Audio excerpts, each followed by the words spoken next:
উত্তরাধিকার সূত্রে আপনি কতটুকু সম্পদ পাবেন সেই প্রসেসটি আজ আমি আপনাদের সাথে শেয়ার করব। আসসালামু আলাইকুম রাহমাতুল্লাহি ওয়া বারাকাতুহু।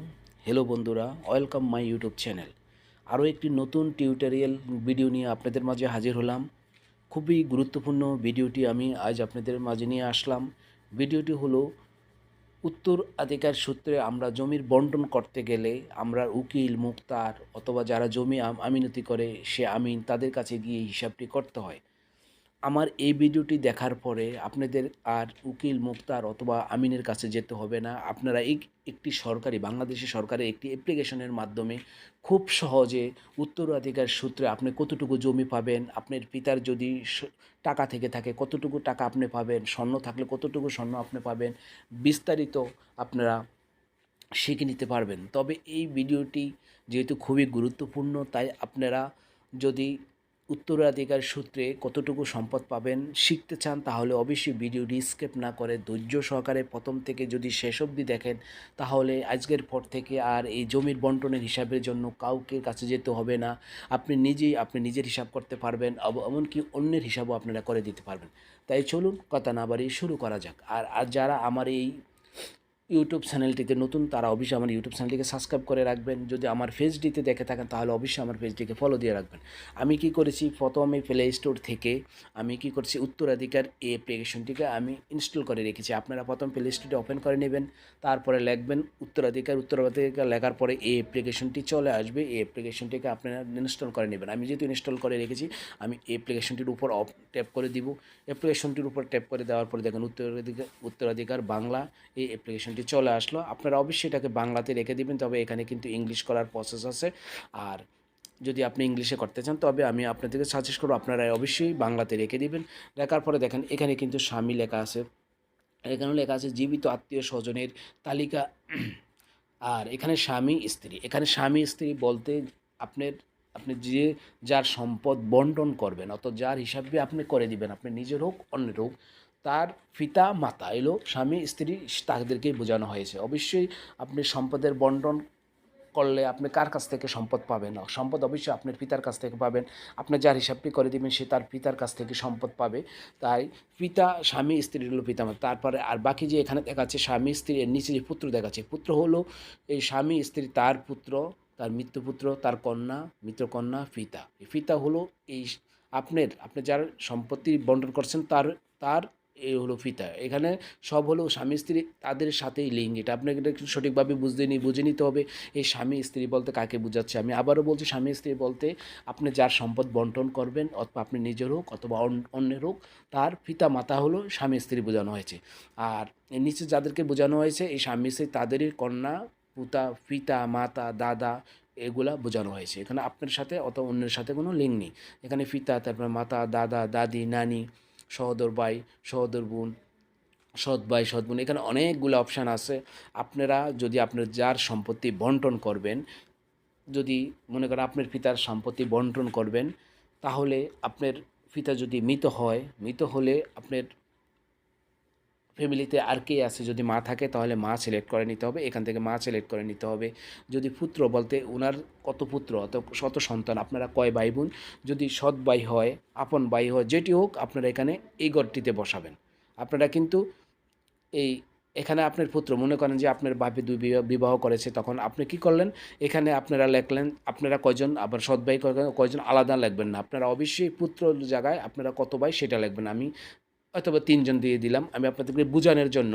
তারপরে মৃতপুত্র থাকলে মৃতপুত্র যেহেতু প্রয়োজন নেই, থাকলে আপনি এখানে সিলেক্ট করে নিতে পারবেন উনি পাবে কি না। কন্যা থাকলে কন্যা কতজন আছে সিলেক্ট করে দিবেন, আমি একজন সিলেক্ট করে দিলাম। মৃত থাকে তারপরে পিতা মাতা, তারপরে এভাবে যারা আছে, যদি এই স্বামী বলতে যার সম্পদ, তার যদি পিতা থাকে তাহলে পিতা সিলেক্ট করতে হবে, মাতা থাকলে মাতা সিলেক্ট করতে হবে, তার যদি দাদা থাকে দাদা সিলেক্ট করতে হবে, সহোদর ভাই থাকলে ভাই করতে হবে। আর এখানে কিন্তু আরও অনেকগুলো আপন চাচা আছে, সৎ চাচা আছে, আপন চাচার পুত্র আছে, এগুলো যা যা আছে সেটা সঠিকভাবে আপনাকে অবশ্যই সিলেক্ট করতে হবে। আমি কি করেছি, যেখানে আমি মনে করলাম যে স্বামী উনি নেই, তাহলে কি করতে হবে? অর্থাৎ তার আপনার পিতা নেই, অথবা যার সম্পত্তি বন্টন করবেন তার পিতা নেই, তাহলে তার স্ত্রী থাকলে স্ত্রী সিলেক্ট করে দিতে হবে। তার পুত্র থাকলে কত পুত্র আছে সেটা এখান থেকে সিলেক্ট করতে হবে। তারপরে কন্যা থাকলে কন্যা সিলেক্ট করতে হবে। আমি কি করলাম, স্ত্রী একজন সিলেক্ট করলাম, পুত্র ৩ জন সিলেক্ট করলাম, কন্যা একজন সিলেক্ট করলাম। এতটুকুই বাস। করার পরে দেখেন আমি কি করব, এখানে আমার কোনো কাজ নেই। আপনাদের যাদের আরও কেউ আছে, যদি আপনার ভাই থাকে, আপনার যদি আরও ভাই থাকে, অথবা যদি আপনার বোন আরও বেশি থাকে, তারপরে যে স্বামী তার যদি পিতা থাকে, দাদা থাকে, দাদি থাকে, সৎ ভাই থাকে, যা আছে সব এখান থেকে সিলেক্ট করে নিতে হবে। আমার যেহেতু আমি এই করলাম কি, একজন স্ত্রী দিলাম, তারপরে পুত্র ৩ জন দিলাম, আর কন্যা দিলাম একজন। দেওয়ার পরে আমি কি করব, এখানে আমার কাজ নেই। দেখেন এখানে নিচে সম্পদের বিবরণ, এখানে জমি শতাংশ, কত শতাংশ জমি আছে আপনি এখান থেকে সিলেক্ট করে দিতে হবে। ঠিক আছে, এভাবে আপনারা এখান থেকে সিলেক্ট করে দিবেন। আমি ধারণা সামান্য করলাম, যেহেতু একটু বোঝানোর জন্য আমি ২১% দিলাম। তারপরে যদি টাকা থাকে আপনার টাকা সিলেক্ট করে দিবেন, স্বর্ণ থাকলে স্বর্ণ এখানে সিলেক্ট করে দিবেন। আমি আপাতত কী করলাম, এগুলা আবার কিছুই করলাম না, শুধু জমির পরিমাণটা কি বসিয়ে দিলাম। আমি কি করলাম, জমির পরিমাণটি ২১ বসিয়ে দিলাম। ২১ বসিয়ে দেওয়ানোর পরে দেখেন আমার কিন্তু আর কাজ নেই। তারপরে আমি কি করব, এই ফলাফল এখানে আমি ট্যাপ করে দিব।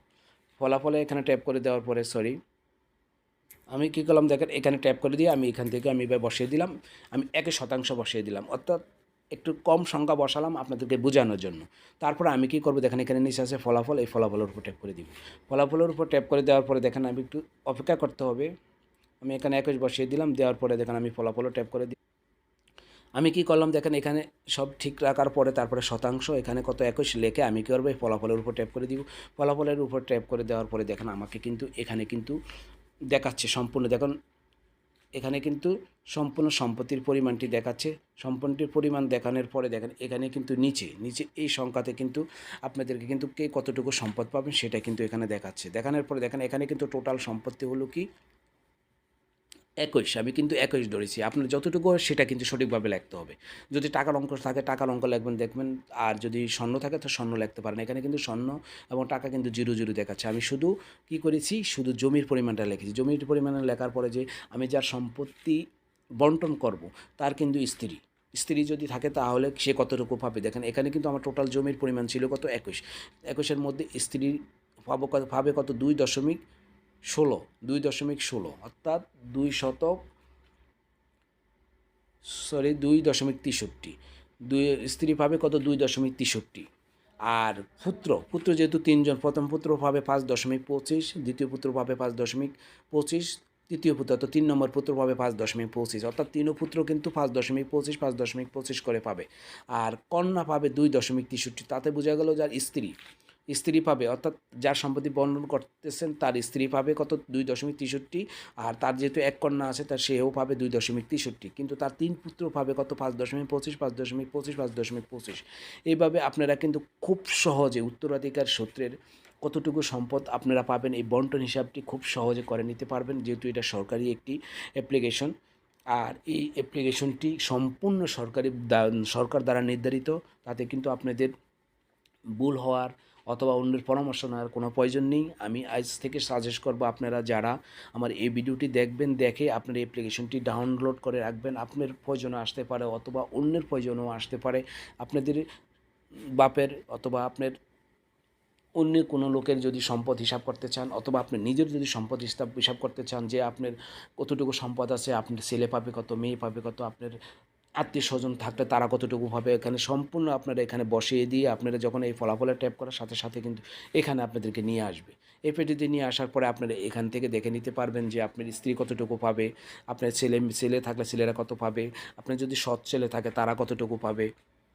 তবে সৎ ছেলে আপন ছেলে সমানই পাবে, সেটার জন্য আপনারা কিন্তু একই জায়গায় কিন্তু সংখ্যাটা বসাতে হবে। এরপরে কন্যা কতটুকু পাবে, আপনার যদি স্বাস্থ্য ভাই, বেড়াতো ভাই, আত্মীয় স্বজনকে আপনি তারা পাবে কিনা দেখতে চান, তাহলে সেটাও কিন্তু আপনারা বসিয়ে দিবেন। বসিয়ে দিয়ে আপনারা কাজটি করলে আশা করি খুব সহজে আপনারা এই উত্তরাধিকার সূত্রের হিসাবটি করে নিতে পারবেন। এই হলো আজকের এই ভিডিওটি স্কিপ না করে আপনারা আমার কথাগুলো ধৈর্য সহকারে যদি শুনেন, আশা করি এই ভিডিওটি দেখে আপনারা আপনার উত্তরাধিকার সূত্রে বন্টন হিসাবটা আপনি নিজেরটা নিজেই করে নিতে পারবেন। এই হলো আজকের এই ভিডিওটি। আর ভিডিওটি দেখে যদি আপনাদের বিন্দু পরিমাণ ভালো লাগে, উপকার হয়, তাহলে অবশ্যই আমার রিকোয়েস্ট থাকবে, আমার এই ভিডিওটি যদি আপনারা আমার ফেসবুক পেজে দেখে থাকেন তাহলে অবশ্যই ফেসবুক পেজটিকে ফলো দিয়ে রাখবেন।